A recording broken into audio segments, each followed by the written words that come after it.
وگیرشناسان توجیک ویروسی زکام امساله را نسبت سالهای گذشته دوامدار و سخت تاثیر ارزیابی میکنند که دوره طبابتش وزنین تر میگذرد. ویروسی مذکور H3 نام داشته شکل دیگر شده ویروسی زکام خوگ است که چند سال باز با دیگر کردن گین خود در گردش بوده است. ساکنان هم به فرقیت این زکام تاکید میکنند و میگویند طبابت آن برایشان آسان دست نمیدهد. گریپ من بسیار قیین شد. به شمال خوردم از بعد آدمانی که بار برف نیست زمستان نیست نگرفتم. از اون روزی که سر شد уже تمپراتورم بلند شد درونکی تست کردم. وزمین گذشت. من در طول یک سال بود که بیماری گریپ نشده بودم. در طرفای کوهستان بودم. من آنجا درس میدادم. از بس که آنجا برف است، هوا خیلی خوب است، من این بیماری نشده بودم. ولی طول 3 هفته می شود که من آمدم از کوهستان. در اینجا باد هوا دیگر است، دیگرگون است، از سبب آن گریپ شدم. من اول هم پیشتر می شدم طول 1 هفته 1.5 هفته، لیکن این دفعه از سبب که هوا دیگرگون بود زیاد شدم، 3 هفته شدم.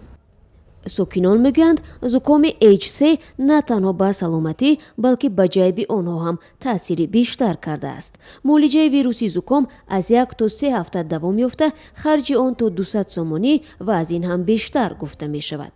اما طبیبان دیر یا زود صحت شدن بیمار را در سست یا قوی بودن مسئولیت بدن و همچنین مراجعت سری وقتی آنها به دکتران می دانند.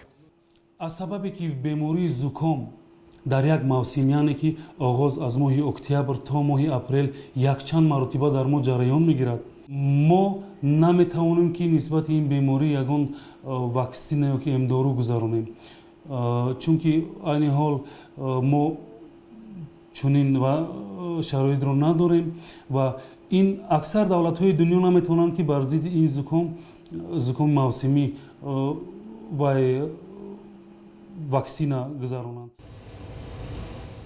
تاجیکستان آخرین مراتبه 6 سال پیش بر ضد زکام پرنده امگذرانی ملی را انجام داده بود. با توجه به آنکه نرخ یک واکسین ضد زکام $7 ارزش دارد، چنین معرکه را در این کشور راه اندازی نکردند. اما برای معاین کردن نوع ویروسی زکام آزمایشگاه مخصوص با تجهیزات زمانوی عمل میکند. حالا طبیبان در این آزمایشگاه دوام 2 ساعت نوع ویروسی زکام را مشخص میکنند. به گفته وگیرشناسان ویروسی زکام هنگام کمباریش و خشک بودن هوا در زمستان اوج میگیرد.